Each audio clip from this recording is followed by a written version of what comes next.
Hello friends, welcome back to my channel top static classes. दोस्तों, आज से इस वीडियो में देखने वाले इलेक्ट्रीशियन ट्रेड का BSPHCL का जो एग्जाम होने वाला है उसका आज हम डिस्कस करने वाले हैं। दोस्तों, इसमें इलेक्ट्रीशियन ट्रेड का होगा 50 क्वेश्चन को कवर करेंगे। इससे पहले हम 50 क्वेश्चन कर चुके हैं। अगर नहीं देखे हैं तो जाके प्लेलिस्ट चेक कर सकते हैं, तो वहाँ से आप देख सकते हैं। तो चलिए दोस्तों, बिना देरी के क्वेश्चन स्टार्ट करते हैं। आज का पहला क्वेश्चन हो जाएगा दोस्तों, 500 KVA के ऊपर की रेटिंग के ट्रांसफार्मर को क्या कहा जाता है? तो इसको क्या कहा जाता है? तो उसे हम जो है वितरण ट्रांसफार्मर कहते हैं। वितरण ट्रांसफार्मर कहा जाता है। नेक्स्ट, लघु dash compound generator DC generator का एक प्रकार है। लघु dash compound generator DC generator का एक प्रकार है। तो यह कौन सा है? तो यह संट। संट इसका राइट आंसर हो जाएगा। नेक्स्ट क्वेश्चन है, यदि 200 KVA 2000 पर 200 वोल्ट के ट्रांसफार्मर के द्वितीयक कुंडलन में 100 घुमाव होते हैं, तो इसकी प्राथमिक घुमावों की संख्या डैश होगी। तो इसके प्राथमिक घुमावों की जो संख्या हो जाएगी वो क्या हो जाएगी? तो वो हो जाएगी 1000 घुमाव। 1000 घुमाव इसका राइट आंसर हो जाएगा। चलते हैं, अगला क्वेश्चन देखते हैं।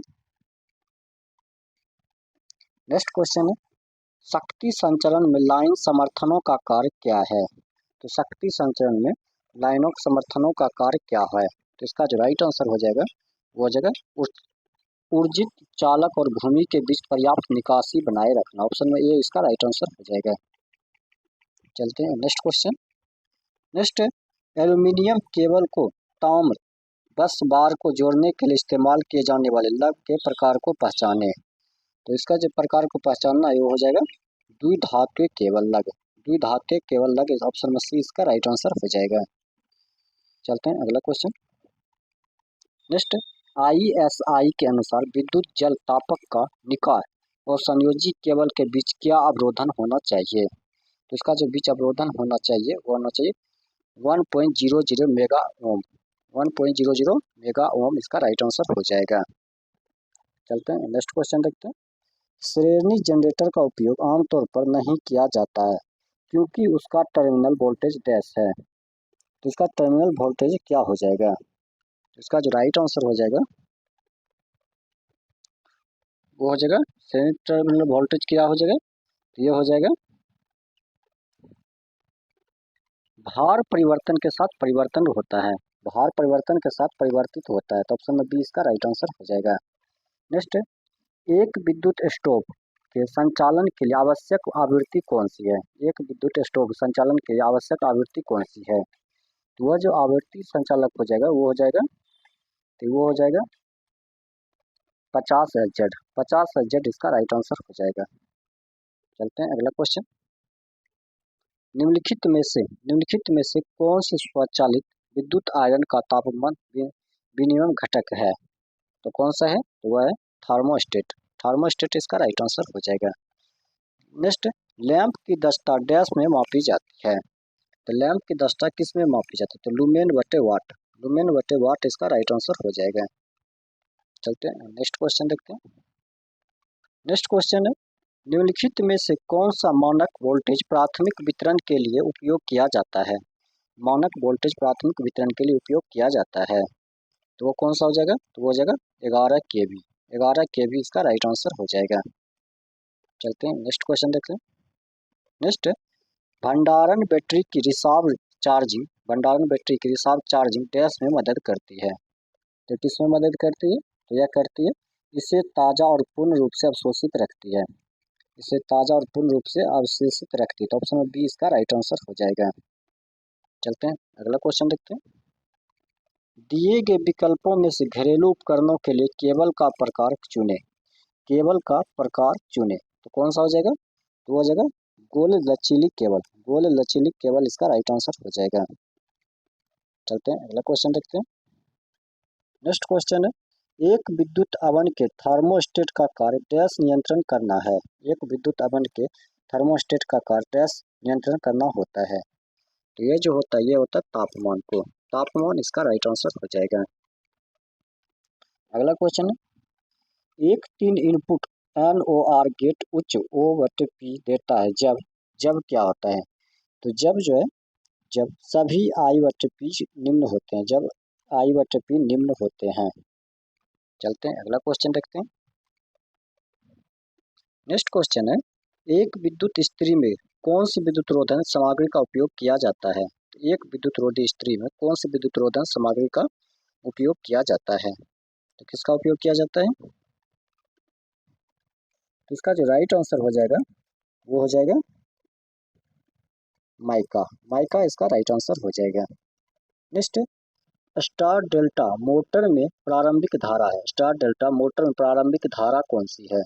तो है मूल की तुलना में लगभग 1/3 गुना कम किया गया है, मूल की तुलना में लगभग 1/3 गुना कम किया गया है। तो ऑप्शन में ये इसका राइट आंसर हो जाएगा। अगला क्वेश्चन है, एक सार्वभौमिक मोटर में आमतौर पर ब्रश की चौड़ाई में से कंप्यूटेड भाग की चौड़ाई का अनुपात क्या होता है? तो इसका जो अनुपात होता है वह होता है 2:1। 2:1 इसका राइट आंसर हो जाएगा। नेक्स्ट, निम्न में से कौन सा लगभग एक वर्णी प्रकाश उत्सर्जित करता है? तो वह है सोडियम वाष्प लैंप। सोडियम वाष्प लैंप जो है एक वर्णी प्रकाश उत्सर्जित करता है। अगला क्वेश्चन है, ट्रांसफार्मर के एक डेल्टा स्टार कनेक्शन में निम्नलिखित में से एक सही है, तो कौन सा इनमें से सही दिया गया है? तो उन अनुप्रयोगों के लिए उपयोग किया जाता है जहां वोल्टेज को ऊपर ले जाने की आवश्यकता होती है। तो ऑप्शन नंबर डी इसका राइट आंसर हो जाएगा।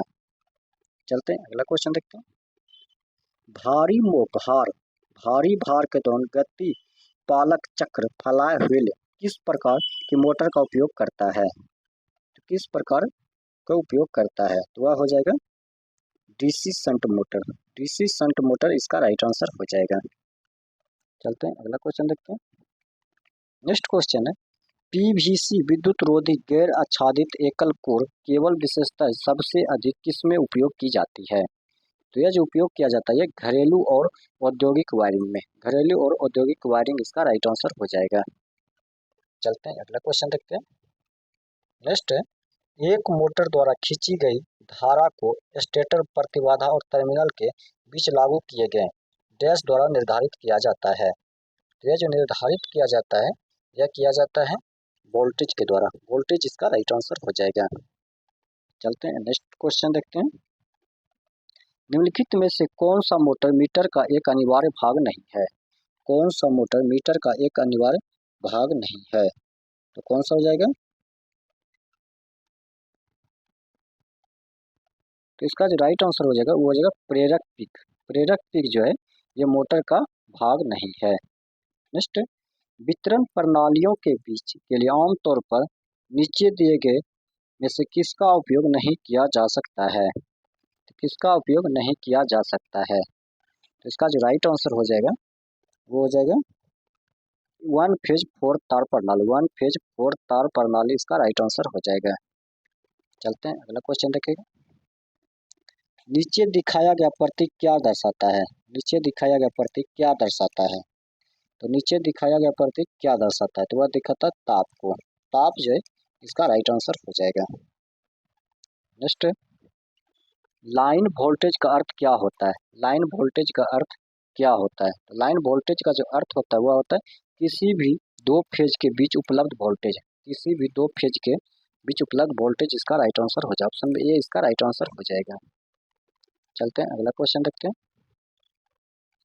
डीसी मोटर में लो हानि डैश में होती है। डीसी मोटर में लो हानि डैश में होती है। तो किस में होती है? तो वह होती है आर्मेचर में। आर्मेचर इसका राइट आंसर हो जाएगा। नेक्स्ट, निम्न वोल्टेज वितरण प्रणाली में आमतौर पर उपयोग किए जाने वाले संयोजन का प्रकार क्या है? तो संयोजन का प्रकार क्या होगा? तो वो हो जाएगा डेल्टा स्टार। डेल्टा स्टार इसका राइट आंसर हो जाएगा। चलते हैं अगला क्वेश्चन देखते हैं। निम्नलिखित में से कौन सा वाष्प आयरन में उपयोग किया जाने वाला तापन घटक है? तो वाष्प आयरन में उपयोग किए जाने वाला तापन घटक कौन सा है? वह है mica press tungsten trip. Mica press tungsten trip option में बी इसका राइट आंसर हो जाएगा। चलते हैं अगला क्वेश्चन देखते हैं। प्रतिरोध डैश का उपयोग करके मापा जा सकता है। प्रतिरोध डैश का उपयोग करके मापा जा सकता है। तो यह जो मापा जा सकता है या मापा जा सकता है ओम मीटर। ओम मीटर इसका राइट आंसर हो जाएगा। नेक्स्ट, एक वृत्ताकार छिद्र के परिष्करण के लिए किस औजार का उपयोग किया जाता है? तो किसका उपयोग किया जाता है? तो इसका जो राइट आंसर हो जाएगा वो हो जाएगा अर्धगोला कोनस का। अर्धगोला कोनस इसका राइट आंसर हो जाएगा। नेक्स्ट, घरेलू वायरिंग तथा छोटे एककों के लिए सुरक्षा उपाय के रूप में निम्नलिखित में से कौन सा उपयोग में लाया जाता है? तो यह जो उपयोग में लाया जाता है एमसीबी इसका राइट आंसर हो जाएगा, एमसीबी। चलते अगला क्वेश्चन देखते हैं। नेक्स्ट, मोटर का डैश मोटर के भारण पर निर्भर होता है। मोटर का डैश मोटर के भारण पर निर्भर होता है। तो यह जो निर्भर होता है यह होता है शक्ति गुणक। शक्ति गुणक इसका राइट आंसर हो जाएगा। नेक्स्ट, सौर ऊर्जा का सिद्धांत किस पर आधारित है? सौर ऊर्जा का सिद्धांत किस पर आधारित है? तो सौर ऊर्जा का जो सिद्धांत है यह है फोटोवोल्टिक प्रभाव। फोटोवोल्टिक प्रभाव ऑप्शन में से इसका राइट आंसर हो जाएगा। चलते हैं अगला क्वेश्चन। 50 हर्ट्ज की आवृत्ति के साथ 750 आरपीएम पर चलने वाली 3 फेज प्रेरण मोटर में ध्रुवों की संख्या क्या होगी? तो ध्रुवों की जो संख्या हो जाएगी वह क्या हो जाएगी? तो वह हो जाएगी 6। 6 इसका राइट आंसर हो जाएगा। नेक्स्ट, मोटर का कौन सा हिस्सा यह पुष्टि करता है कि यह एक डीसी मोटर है? मोटर का कौन सा हिस्सा यह पुष्टि करता है कि यह एक डीसी मोटर है? तो कौन सा हिस्सा है? तो वह है द्विक परिवर्तक। द्विक परिवर्तक ऑप्शन नंबर बी इसका राइट आंसर हो जाएगा। नेक्स्ट, एक उच्च वोल्टेज लाइन पर धारा को डैश का उपयोग करके मापा जाता है। एक उच्च वोल्टेज लाइन पर धारा को डैश का उपयोग करके मापा जाता है। तो यह जो मापा जाता है यह मापा जाता है धारा ट्रांसफार्मर। धारा ट्रांसफार्मर इसका राइट आंसर हो जाएगा। नेक्स्ट, 230 वोल्ट एसी 5 एम्पियर धारा और 30 डिग्री के पश्चिमगामी प्रणाली के लिए प्रतिघाती शक्ति क्या है? तो प्रतिघाती शक्ति जो जगह वो जगह 575 भार 575 VAR इसका राइट आंसर हो जाएगा। चलते हैं अगला क्वेश्चन देखते हैं। वास्तविक शक्ति को खोजने के लिए प्रत्यक्ष शक्ति को किससे गुना करना होगा? वास्तविक शक्ति को खोजने के लिए प्रत्यक्ष शक्ति को किससे गुना करना होगा? तो यह जो गुना करना होगा यह शक्ति गुना। शक्ति गुना किसका राइट आंसर हो जाएगा। नेक्स्ट, जब एक संधारित्र भार जुड़ा होता है तो शक्ति गुना डैश होता है। जब एक संधारित्र भार जुड़ा होता है तो शक्ति गुणक क्या होता है?